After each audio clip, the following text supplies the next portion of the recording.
संकटांनो, जरा विचार करून या हं, कारण तुमचा सामना सच्च्या वॉरियरशी होणार आहे.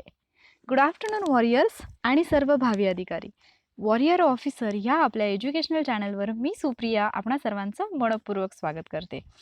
आज तुमच्यापैकी बऱ्याच जणांनी विचारलेला एक प्रश्न, तो म्हणजे अभ्यास ऑनलाईन करू की ऑफलाईन करू? कोणत्या पद्धतीने मी अभ्यास केला तर ती जास्त इफेक्टिव्ह ठरू शकते? आणि हा गोंधळ बऱ्याच जणांच्या डोक्यामध्ये आहे, हे कन्फ्युजन बऱ्याच जणांच्या डोक्यामध्ये आहे. सो आज तुमचं हे कन्फ्युजन मी दूर करणार आहे. ओके. तर आजच्या लेक्चरमध्ये सगळ्यात पहिल्यांदा मी तुम्हाला एक अशी गोष्ट सांगणार आहे, जी तुम्हाला फक्त हाच प्रश्न नाही की अभ्यास ऑनलाईन करू की ऑफलाईन करू, तर इतरही जे तुमचे कन्फ्युजन असतील, स्टडी रिलेटेडच नाही तर बाकी जे काही तुमच्या लाईफमध्ये प्रॉब्लेम असतील, कधीही तुम्ही क्रिटिकल सिच्युएशनमध्ये असाल, तर अशा वेळेला निर्णय घेण्यासाठी तुम्हाला एक गोष्ट खूप उपयोगी ठरू शकते. आणि ती गोष्ट किंवा ती एक बेस्ट ट्रिक जी आहे ती मी तुमच्यासोबत शेअर करणार आहे. जर तुम्ही कधीही निर्णय घेताना 2 गोष्टींमध्ये कन्फ्यूज होत असाल, तर अशा वेळेला कशा पद्धतीने तुम्ही अतिशय योग्य निर्णय घेऊ शकता, हे मी सुरुवातीला सांगणार आहे आणि त्यानंतर मी तुम्हाला ऑनलाईन आणि ऑफलाईन अभ्यासाबद्दलची माहिती सांगणार आहे. जर तुम्ही या माहितीमध्ये जर इंटरेस्टेड नसाल, तर तुम्ही व्हिडिओ जो आहे तो थोडासा फॉरवर्ड करून तुम्ही तुमचा पोर्शन पाहू शकता. बट आय थिंक फक्त अभ्यास ही गोष्टच महत्त्वाची नाही, तर तुमच्या लाईफमध्ये सुद्धा डिसिजन घेताना काही गोष्टींची काळजी तुम्ही घेतली पाहिजे, ज्याच्याबद्दल मी आता बोलणार आहे. तर सगळ्यात महत्त्वाचं, कोणताही डिसिजन घेताना तुमच्याकडे 2 ऑप्शन असू शकतात. ओके. म्हणजे एक तर तुम्ही ही गोष्ट करावी किंवा करू नये आणि दुसरं की त्या गोष्टीला कुठलातरी ऑप्शन असू शकतो. म्हणजे जसं की एखादा निर्णय घ्यायचा तर 2 पर्याय आहेत तुमच्याकडे. रादर तुम्ही या रोडनी जा किंवा या रोडनी जा. ओके. मग अशा वेळेला नक्की कोणता रोड तुम्हाला चूज करायचा आहे, हा डिसिजन जेव्हा तुम्हाला घ्यायचा असतो तेव्हा करायचं काय, अगदी सिंपल आहे. एक पेपर घ्यायचा, त्या पेपरवरती तुम्हाला 2 कॉलम जे आहेत ते बनवायचे आहेत. तर त्याच्यामध्ये तुम्ही काय करणार आहात, दोन्ही ऑप्शनसाठी तुम्ही असे कॉलम बनवणार आहात. जो तुमचा पहिला ऑप्शन असेल त्याचे तुम्हाला प्लस पॉईंट आणि मायनस पॉईंट लिहून काढायचे आहेत. त्यानंतर दुसरा जो तुमचा ऑप्शन असेल त्याचे सुद्धा तुम्हाला प्लस आणि मायनस पॉईंट लिहून काढायचे आहेत. आता प्लस पॉईंट आणि मायनस पॉईंट म्हणजे काय, हेही मी तुम्हाला सांगते. जर तुम्ही एखादा डिसिजन घ्यायचं ठरवलं, दोन्हीपैकी एक ऑप्शन तुम्ही सिलेक्ट करायचा ठरवला, तर या ऑप्शनमध्ये तुम्हाला कुठला कुठला फायदा होऊ शकतो ते तुम्हाला प्लस पॉईंटमध्ये लिहायचं आहे. म्हणजे तुम्ही जर तो ऑप्शन सिलेक्ट केला तर तुमचे काय फायदे होऊ शकतात आणि जर समजा तुम्ही तो ऑप्शन सिलेक्ट केला तर तुमचं नुकसान काय काय होऊ शकतं, तुमचे तोटे काय काय असू शकतात, हे तुम्हाला एका बाजूला मेन्शन करायचं आहे. सेम तुम्हाला जो तुमचा दुसरा ऑप्शन असेल त्याच्या बाबतीत पण करायचं आहे. त्याचे सुद्धा प्लस पॉईंट आणि मायनस पॉईंट तुम्हाला नोट डाऊन करायचे आहेत. आता हे सगळं केल्यानंतर ज्या ऑप्शनमध्ये तुम्हाला मॅक्झिमम प्लस पॉईंट सापडतील आणि मिनिमम मायनस पॉईंट सापडतील, तो ऑप्शन तुम्हाला सिलेक्ट करायचा आहे. ओके. मग बऱ्याचदा असंही होऊ शकतं की तुम्हाला मे बी दोन्हीकडे प्लस पॉईंट जे आहेत ते सिमिलर सापडतील. सो अशा वेळेला तुम्ही 50-50चा जो ऑप्शन असतो, 50-50 चान्सेस घेऊ शकता. जर तुम्ही दोन्ही पर्याय जे आहेत ते कंबाईन करून त्याच्यातून जर सुवर्ण मध्य साधू शकत असाल तर तुम्ही ते करू शकता. तर आता मेन आजचा जो टॉपिक आहे की अभ्यास ऑनलाईन करायचा की ऑफलाईन करायचा, याच्याबद्दल आपण बोलूया. तर बरेच विद्यार्थी ऑनलाईन अभ्यास करतात, बरेच विद्यार्थी ऑफलाईन करतात आणि मोस्ट ऑफ द स्टुडंट जे आहेत ते दोन्ही पद्धतीने करतात, म्हणजे ऑफलाईन पण आणि ऑनलाईन पण. पण तुम्हाला हे समजलं पाहिजे की माझा 100% अभ्यास ऑफलाईन होऊ शकतो का? किंवा माझा 100% अभ्यास ऑनलाईन होऊ शकतो का? तर अर्थातच या दोन्ही प्रश्नांचं उत्तर नाही असंच असेल की 100% तुमचा ऑफलाईन अभ्यास मे बी म्हणजे 99% होऊ शकतो. 1% कुठेतरी तुम्ही मागे राहू शकता ऑनलाईनच्या बाबतीत, ऑफलाईनच्या बाबतीत. ऑनलाईनचा जर विचार केला तर 100% अभ्यास तुमचा ऑनलाईन होऊ शकत नाही. ओके. 100% अभ्यास तुमचा ऑनलाईन होऊ शकत नाही. म्हणजे इव्हन तुम्ही कुठला क्लास जॉईन केला असेल, कुठे तुम्ही ऑनलाईन ॲडमिशन जरी घेतलं असेल, तरीसुद्धा जरी त्या कोर्समध्ये तुमचा 100% सिलेबस कव्हर केला असला, तरीसुद्धा तुमचा 100% अभ्यास तिथं कव्हर होऊ शकत आहे. मग अशा वेळेला तुम्हाला काय करायला पाहिजे, तर ऑफलाईन आणि ऑनलाईन याचा एक सुवर्ण मध्य म्हणजे कोणत्या जे टॉपिक आहेत त्यांचा अभ्यास तुम्ही ऑनलाईन करू शकता किंवा कोणते घटक किंवा कोणत्या बाबतीत तुम्ही ऑनलाईनची मदत घेऊ शकता आणि कोणते घटक तुम्ही ऑफलाईन करू शकता, हे तुम्हाला सगळ्यात पहिल्यांदा समजलं पाहिजे. मग ज्यावेळेला तुम्ही ऑनलाईन स्टडी करण्याचा डिसिजन घ्याल, त्यावेळेला पहिला तुमचा निर्णय काय असला पाहिजे, तुम्हाला हे समजलं पाहिजे की मला ऑनलाईन कोणते घटक वाचायचे आहेत. ओके. आता जर समजा तुमच्याकडे पॉलिटीचं रंजन कोळंबे सरांचं बुक आहे किंवा एम लक्ष्मीकांतचं बुक आहे, ते तुम्ही ऑलरेडी वाचलेलं आहे, तुम्ही सगळा जो त्याच्यामधला कंटेंट आहे तो तुमचा क्लिअर झालेला आहे. मग असं असताना तुम्हाला ते ऑनलाईन सर्च करण्याची आवश्यकता आहे का? अर्थात नाही. त्याच्यासाठी तुम्ही तो टाईम वेस्टच नाही केला पाहिजे. म्हणजे तुम्हाला कोणता टॉपिक सिलेक्ट करायचा आहे, कोणता टॉपिक ऑनलाईन करायचा आहे, हेही समजलं पाहिजे. समजा करंट अफेअर्सशी रिलेटेड एखादा घटक आहे. तर जर समजा एखादी स्कीम असेल, ती विशिष्ट कुठल्यातरी मिनिस्ट्रीने, कुठल्यातरी मंत्रालयाने ती स्कीम आणलेली असेल, तर अशा वेळेला तुम्हाला त्या मिनिस्ट्रीची माहिती जी आहे, ती त्या वेबसाईटवरतीच मिळेल. सो तिथे तुम्हाला ऑनलाईनच स्टडी करावा लागेल.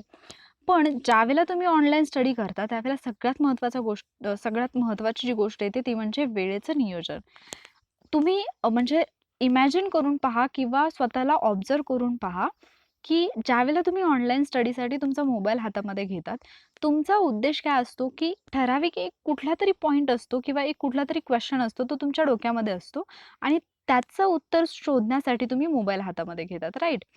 पण ज्यावेळेला तुम्ही एंडला मोबाईल बाजूला ठेवायला जाता, तोपर्यंत 2-3 तास गेलेले तुम्हाला समजत नाही आणि जो पॉइंट तुम्हाला पाहायचा असतो, ज्या पॉइंटपासून तुम्ही सुरुवात केलेली असते, एंडपर्यंत तोच पॉइंट राहिलेला नसतो. म्हणजे अगदी साधं उदाहरण, समजा तुम्ही YouTubeवरती कुठलातरी एक टॉपिक तुम्हाला टफ वाटतो. समजा सायन्स हा सब्जेक्ट तुम्हाला टफ वाटतो आणि त्याच्यामधलं तुम्ही समजा केमिस्ट्रीचा एखादा पार्ट करत आहात आणि त्याच्यासाठी तुम्ही मोबाईल घेऊन बसलात. तुम्ही जेव्हा YouTubeवरती ते सर्च करायला जाता, सुरुवातीला तुम्ही तेच सर्च केलेलं असतं. मात्र त्याच्यानंतर ज्या तुम्हाला लिंक येतात किंवा जे तुम्हाला थंबनेल दिसतात, ते थोडेसे अट्रॅक्टिव्ह वाटले, की तुम्ही इतर व्हिडिओज पाहायला लागता आणि याच्यामध्ये किती वेळ गेला हे तुमचं तुम्हालाही समजत नाही.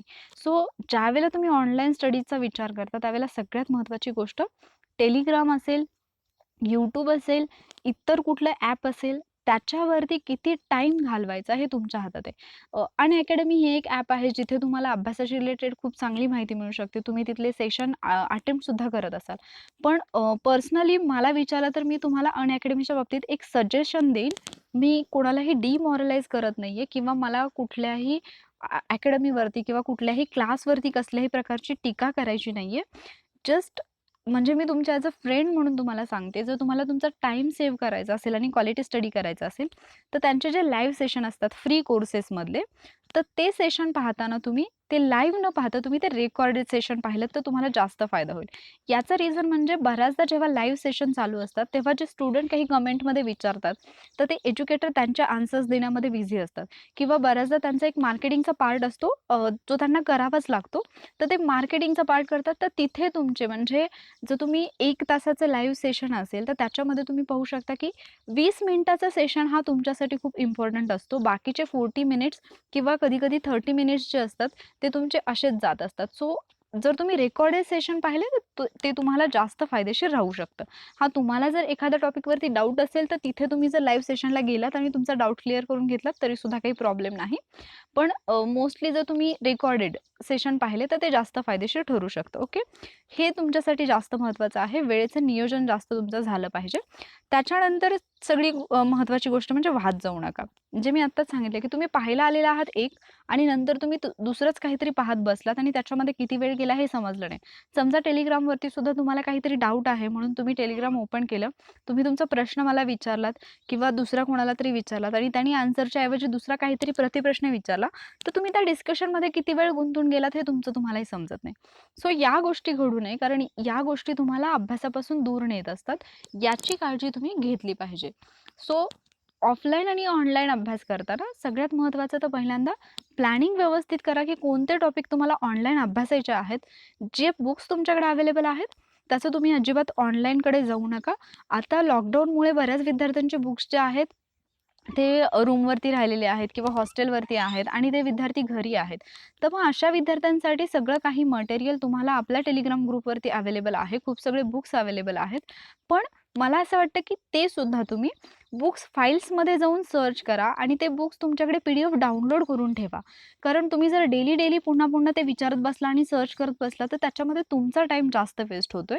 त्यामुळे Telegramवरती जास्त वेळ वाया न घालवता त्या ज्या PDF आहेत त्या सेव्ह करून ठेवा आणि तुम्हाला जेव्हा हव्या असतील तेव्हा तुमच्या फाइल्समधून तुम्ही त्या सर्च करू शकता.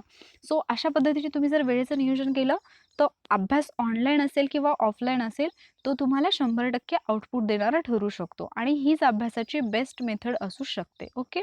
सो जो तुमच्या डोक्यात डाऊट होता, की ऑनलाईन अभ्यास करायचा की ऑफलाईन करायचा, हा तुमचा बऱ्यापैकी क्लिअर झाला असेल. तुम्हाला दोन्ही पद्धतीने अभ्यास करायचा आहे.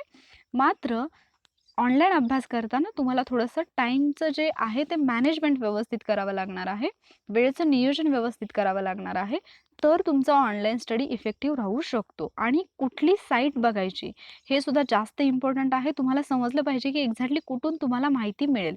उगीचच तुम्ही म्हणजे ज्या साईटवरती किंवा ज्या सोशल मीडियावरती अभ्यासाशी रिलेटेड काहीच अवेलेबल नाही आहे, अशा ठिकाणी जर तुम्ही रिक्वेस्ट करत बसलात कोणाला तरी की मला ही PDF द्या, ती PDF द्या, तर तिथे तुमचा टाईम वेस्ट होईल. ओके.